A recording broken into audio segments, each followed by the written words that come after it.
Hello, and welcome to today's video. So today I am wearing the dress. You can kind of see the top part of the dress that I was wearing when I bought my car. So I thought it'd be kind of fun today to talk about cars and how I ended up buying my car. So let's get into it while I work on my hair. So I figured I would start with, so when I turned 16, I have an older brother, and my grandparents had this, I think it's a 1995 Jeep Cherokee, Jeep Grand Cherokee to be precise, that they were like letting my family borrow for my brother to drive. And so when I turned 16, basically the idea was that him and I would share the car. We both went to the same school at the time. So like I just rode with him to school. I didn't need like a separate vehicle. Neither of us had like jobs. So it worked out nicely that, we just went to school together, and then like occasionally if I needed to drive somewhere, like, I was fine to use the car like in the evenings or something. And so it was a great setup because like, yeah, he wasn't super social, so he didn't do much. I wasn't super social, so I didn't do much. And it just kind of was this chill situation. As like things went on, like especially during the summers and stuff, like he got a job and I was dating some guy, and so like I would drive all the time to go and hang out. And so like we started driving a little bit more, but fortunately it was like we were never really driving at the same time. And then COVID happened, and so he was just like always at home, and I was for the most part at home for the first little part. But then into 2021, that was when I really started doing a lot with my Pokemon stuff and like streaming. And so I would take the car like all during the day to go and find Pokemon cards to buy. And so I started doing a ton more driving, and for the most part, like it was fine. Occasionally there would be like little conflicts here and there, like where we both needed the car around the same time. But since he was the oldest, I always deferred to him. I have a lot of like respect for like I don't know. I have a lot of respect for respect, and one of the things that I'm respectful of, you could say, is like age or maturity. And so it's like he was the oldest, so in my opinion, it's like he gets the car first. Like that just makes sense. And so like sometimes I would like my mom would just drive me places, or I'd borrow her car, and it worked out pretty well. Like it was a solid little situation, but yeah, for the most part, it was good, and I didn't really have to worry about it too much. When I was 17, I got or no, was it when I was 17? I think I think it was when I was 17. I can't remember exactly when, but at some point my parents got they purchased another car, a little Nissan Altima. When they got it, it wasn't working. Like they literally bought it for like $1,000. But my dad, he actually has a degree in auto mechanics, and so he was able to fix up this car and get it working. And so then my older brother started using that one, and I kept using the Jeep. It was kind of funny. I really loved the Jeep. Like I like the suspension and stuff. It was great. Super good for running over curbs and stuff. I didn't run over that many curbs, but it was just nice to have the option. And like speed bumps, it made going over those way easier. And so like I really wanted the Jeep, and my brother was totally happy with the Altima, and so that worked great. Also, I think while I was 17, I got into a little fender bender with the Jeep, and it was quite the fender bender. Like 4 cars, just whatever. None of them were like super damaged. Well, would have been super damaged. But so the Jeep, the front bumper got decently bent, and it was this whole ordeal. Like so 2 of the other cars involved were like super quick to like hop out and like talk to the other people and be like, hey, like let's move over to that parking lot right there, because we were like right at a busy intersection. Like I think during rush hour it was super hectic, and so they're like, let's move over there. But this one lady, the one in front of me, was like, no, I'm not moving until the cops are here. And so we're just like, ma'am, we're in the middle of traffic and you're gonna make us stay here? So we all just had to stay there and chill, I guess. We weren't chilling though. It was funny. I was the youngest person there. I was 17 and like the rest of them were all adults, like a lot older than me. But they asked me to call the cops, so I just like, okay. You know, I call the sheriff's office and I'm like, hey, there's been a little fender bender. Here's where we are. How's many cars involved? They asked, you know, they're like, is anybody injured? I'm like, I don't think so. And so, you know, I called them, they got there. And so all this time, the Jeep was still running. I was in shock. I had never been in any kind of car accident ever before. I had never been in a situation where one car touched another while I was in one of the cars, you know, like, so I was in shock, and I never turned the Jeep off. Nobody told me to.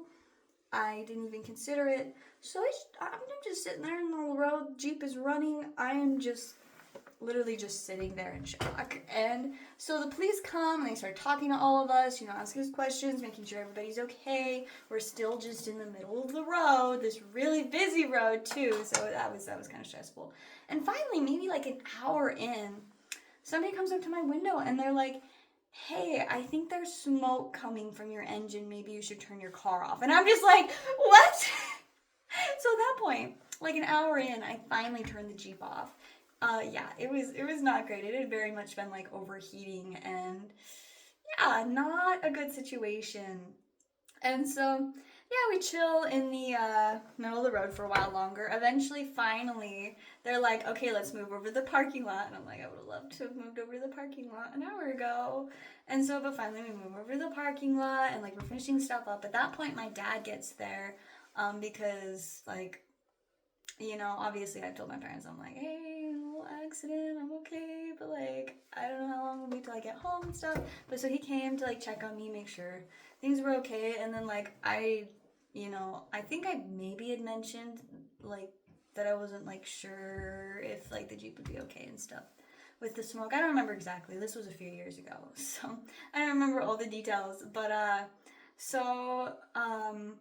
when we moved over to the parking lot, I had to turn the car back on, right? Well, I was still in shock and being an idiot. I didn't turn it back off again. And so when my dad gets there, he's like, I think the Jeep is smoking, like you better hurry and turn it off. And I'm just like, ah! Like this has happened twice now. You'd think I would have figured it out the first time, but no, I was in such shock that like I legitimately like did not cross my mind. So we turned it off again.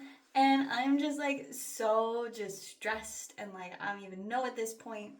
But so, you know, eventually we finish up like with the cops and stuff and they leave and they say like, you know, we're all good to go.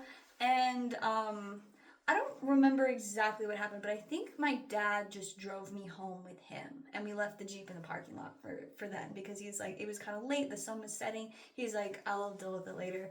And so I don't know if it was later that night or just the next day. I think my mom went and dropped him off to check on the Jeep and it was having issues starting. No surprise. But yeah, so it was kind of like a little difficult. Somehow though he got it home and so for a couple weeks I just didn't really have a car and I was like I totally deserved this. Like, you know, nobody was no specific person was put at fault for the fender bender. It was such a messy situation with like how hectic traffic was and it being a 4-car fender bender. Like it was just weird. But so like I don't know, but I felt so horrible about the whole thing. I was like, I wish I had avoided this. Like, I don't even know if I could have, but I wish I had. And so it was just this whole thing. And so I didn't have a car for a couple weeks, but fortunately, like I said, my dad's an auto mechanic, so he was able to get the Jeep fixed and back up and running. So I had something to go drive around and buy Pokemon cards again. But it never really was like quite all the way back. Like it started occasionally having issues. I remember this one time, we didn't take the Jeep on the freeway a ton, but every once in a while I would because I would need to drive somewhere farther away to get cards. And so this one time, I'm on the freeway just driving along and then all of a sudden, this was at the time like there was a ton of like freeway construction going on. So it was like there was only like a couple of lanes. It was super busy and hectic and crazy. But all of a sudden, it just going. And I'm like, I don't think it's supposed to be doing that. So I have to like pull over to this like makeshift little like side part of the freeway because obviously with the construction there was like barely anywhere to go. And so I'm like right on the edge of this big like drop off where there's like construction stuff going on. and then like the other side is just right next to the freeway. And so I have to like climb over the middle console to get out the passenger door to this little teeny like strip between my car and, you know, like this little hill drop off thing. And then like I kind of peek around and check the tires like as well as I could. I didn't have much room, especially on the driver's side because it was right by the freeway. But like I kind of like peek under the hood and I'm like, everything looks okay. And so I climb back in through the passenger seat over the console into the seat and I try to start it and like it has a little issue but then it starts. And so I'm like, okay, so I just need to get off the freeway as fast as I can. So I turn on my flashers and I wait until there's a big gap. And I just kind of pull in and very slowly, but as fast as I could, because I was like, I just want to get off the freeway, like ASAP. I hurry and I get off the freeway, and then, you know, I pull off, and I'm like, I think I'd already called my parents, and I'm just like, I don't know, like, what's wrong, but it's doing weird stuff on the freeway. And so, like, I think I ended up getting it home, and, like, my dad checked it out, and basically our guess of what happened was that, like, a rock or something from the construction had gotten kicked up into, like, the engine and hit the little, like, fan in there. But yeah, that ended up contributing to other issues later on and stuff, and so there's a few things like that, and then it did continue to have some issues with overheating, especially after both of those things, because, I mean, the fan is a little bit messed up, and like it overheated when I was dealing with the whole fender bender thing. And so there was a few times where I'd be like trying to like pull out onto a road and it just wouldn't accelerate. And it'd go like, I was trying to pull onto this road that goes 45 miles per hour, pretty fast, and it won't accelerate over like 7 miles per hour. And I'm just panicking like, this is a fast road, like there are cars coming. So I just have to pull off. I called my mom, she had to come pick me up. I had like a trunk full of Pokemon cards, so we just transferred them to my mom's car and went home. And so like we just kept having issues like that with the Jeep, especially during the summer. But then in the winter, I think when I turned 18, if I'm correct, I'm not 100% sure. But we started having more issues with it. Like, it just wouldn't start. Sometimes when I was trying to go to work, I would turn the key and, like, so I started having all kinds of issues with that. Occasionally, I'd have to, like, borrow my brother's car to drive to work, and it was just a messy situation. But thank goodness, my older brother ended up, like, he was working on getting a new car for himself. And so it was just kind of like okay, I just need to like share the Altima with him or wait for my dad to fix the Jeep until he gets a new car, and then either I'll just use the Altima or my dad will fix the Jeep and it'll be great. Like, you know, hopefully this will be okay. And so finally, like, he gets his car, I'm just kind of using the Altima and still hoping that my dad's gonna fix the Jeep because I assumed that he would. It was really cold though, so it's like I don't want to like rush him and stuff, but it was just kind of, you know, this like waiting period. And then one day I come home from work, I'm like unlocking the front door and I open it and my mom is there like ready to like open the door and she's like, do you have the extra key for the Jeep? And I'm like, yes.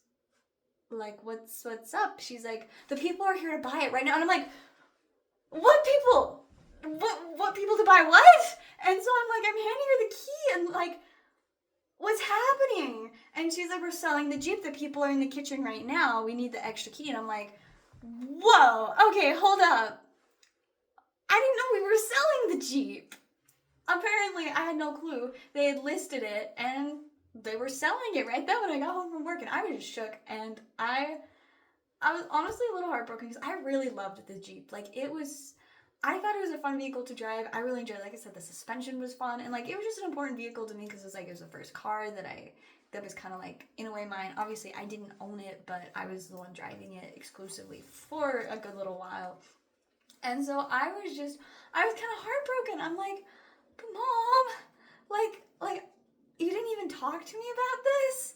But, yeah, it was gone just like that. And I was really sad. And I talked to my parents about it later, and, like, they were like, I hope you know, like, they didn't mean to not tell me that they were selling it. It had just been a kind of a miscommunication. Like, they both thought the other had talked to me about it, but ultimately neither of them had, and so I had no clue.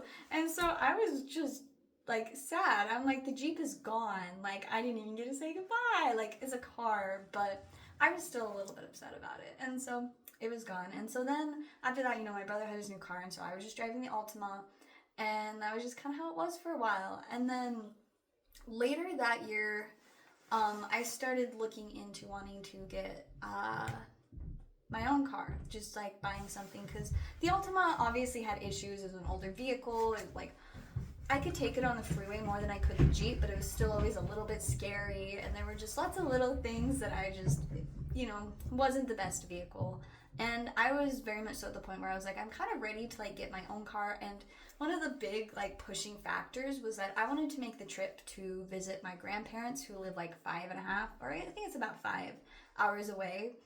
And I was like planning on making this trip like in the springtime of that year, and I was like planning it and like getting ready to go, and like I talked to my parents, and they're like, you can't take the Altima that far. And I'm like, oh, like I was planning on going on this trip like next week, and they're like, the Altima can't go that far, like you can't do that trip in the Altima. And I was just like, oh, okay. So I was like, well, I guess that means it's time to start figuring out getting my own new car. And essentially what I decided is I wanted a new car, like from a dealership, so that I could get all the warranties and like the service stuff set up, and just not have to worry about a car that was having issues, because obviously the Jeep and the Altima had a lot of issues. I was like, I just want a new car that's going to be in good shape, but I wanted the cheapest one. So my goal was to get the cheapest new car on the market. And conveniently enough, that car is a Nissan Versa, or at least it was at the time. I don't know anymore. This was a couple years ago. And guess what? My mom works for Nissan, and so I can get an employee's discount through her. So it was set. I was like, I'm getting a Nissan Versa. The only problem is that the dealership didn't have any in stock and wouldn't get any for an unknown amount of months. And so I just kind of got put on this wait list and told, like, you know, and we'll just see when we get one. And so I was like, okay. And, you know, so that was in the spring, and then over the summer, I just kind of was waiting. And then it got bad because the cooling in the Altima went out entirely. This was in the middle of summer. Most days it was between 95 and 110 degrees outside. I was dying every time I would drive anywhere. It was miserable. It was absolute torture, and I was just like, I can't handle this. This is so bad. And so at that time, my dad was working up in Idaho and had gotten a smaller like commuter car for that. And so his big truck was just like parked in our backyard. And so I'm like, Mom, I cannot handle driving the Altima. Like, I can't just sit in this 100-degree metal box every time I drive anywhere. Because I was mostly just commuting to and from work at the time, but like occasionally like I'd have to go and do other stuff. And so it was just miserable. I was like, I can't do this. And so for like a week, I ended up just borrowing my dad's truck. And let me tell you, driving a truck is so much fun. The one part I didn't like was parking it. Very difficult to park that size of a vehicle, but just driving the truck was so fun. So I absolutely loved that. But so I drove that for a week, and then I don't remember exactly what happened, but towards like the end of that, I think we just brought the Altima into the shop and got the cooling kind of fixed so I could still drive it for a while. But thank goodness, not too long after that, I think it was August, the dealership finally calls us and they're like, hey, we got your car in. And I was just like, it's time. Like, I was so thrilled. I'd been saving up for obviously a really long time because they gave me plenty of time to save up so that I could, make the down payment and then like set up all the loan and stuff and just get my car. And so we show up, and I think I was expecting it to be a black Versa, which I thought was going to be great. It's super sleek. I prefer darker colored cars. And so we go in, I sign all the paperwork. I hadn't even seen the car. Paid for it, got the loan set up, signed all the things and whatever. And then we go outside. And to my surprise and joy, to be honest, it wasn't black, it was gunmetal, which is just this beautiful, like, dark silvery color. And I was just like, this is great news, because that is a beautiful little car, and it's mine. And it was a crazy thing, like getting into it, seeing that it only had 5 miles on the odometer. I was like, the Altima was almost to 200,000 at the time. So I was like, this is an insane difference. And so I get in, and my mom's like, all right. And like, they gave me a little walkthrough of some of the features, and then it's just like, okay, you're good to go. Enjoy your car. And I'm just like, ah. And I drive home in my new car, and it was so exciting and just the most thrilling thing. And yeah, and this was what I was wearing when I drove home in the Versa.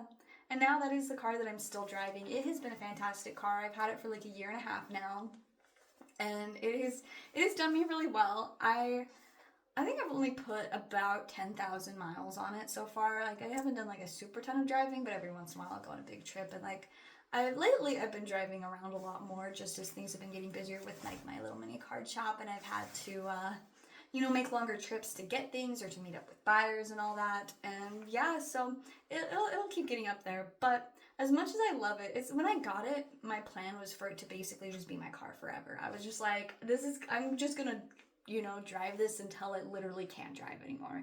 Now, I don't know that that's really what I want to do. Honestly, my husband got a Tesla last year, and I love it so much. So honestly, now I'm kind of wanting to start saving up so that I can get a Tesla too. I love like there's so many features about it, and I realized like as he got a very used one. Like, I think it's got around like 120,000 miles on it right now. It had less when he got it, but he drives a lot. He used to do like Uber and Lyft, so he got a lot of miles on it from that. And also just we drove it to California for our honeymoon. He drove to California for a work trip, and then we're about to drive to California again for our cruise, which I'm so excited for. So like it has a lot of miles. I'm just keep getting a lot of miles, but it's so great. It's like you wouldn't even be able to tell. It functions fantastic. Like, we've had a couple of issues with like a seat sensor that was messed up, but that was like a relatively easy fix. And then we need to get the alignment fixed, and I've had to replace the tires a couple of times, but that's kind of, just with how many miles he's put on it. But like, I love it so much. I love all the features of it. I love the charging is so much cheaper than gas. Like, I can't even tell you. It's fantastic. I hate spending money on gas.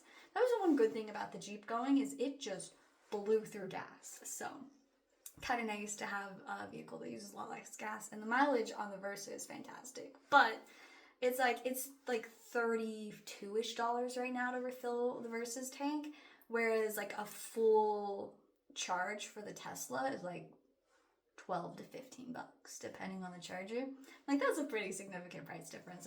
But yeah, so I definitely am wanting to change to either like an electric or a hybrid probably within the next 2-ish years. I don't know if I'll get rid of the Versa, because obviously it's kind of special to me, being my first car that I bought, and then obviously like it's still in great condition, and like it's probably a good thing to have still like a regular gas car. But I want a Tesla so badly. I love them. I love the acceleration on them. I love just like the screen is just ingenious. The only downside with the screen is with my nails. Like, I can't just like tap it like a normal screen. I have to hold my hand like this. But it's the same thing like with my phone or like any other screen at all. So it's not that big of a deal.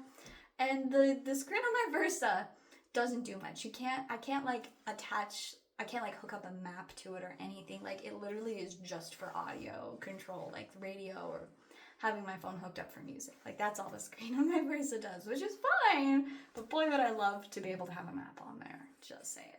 But yeah, so I don't know if I'll end up keeping the Versa forever like I originally planned to, but it's been a great car, and for now I'm going to continue to enjoy using it. And yeah, that is the story of how I got my car. Let me know down below if you guys like, if you've ever like gotten like a car that was like your baby, or like your favorite car, or like what was your first car that you actually got for yourself? Like, did you hold on to it for a really long time? Do you still have it? Did you sell it pretty quick? I'm curious to know, because obviously I don't know if I'm gonna keep mine forever, and I'm curious to know like what you guys, if a lot of people have sold their first car, or if they kind of held on to it. But yeah, thank you guys so much for watching. Make sure to like and subscribe, and I will see you guys next time.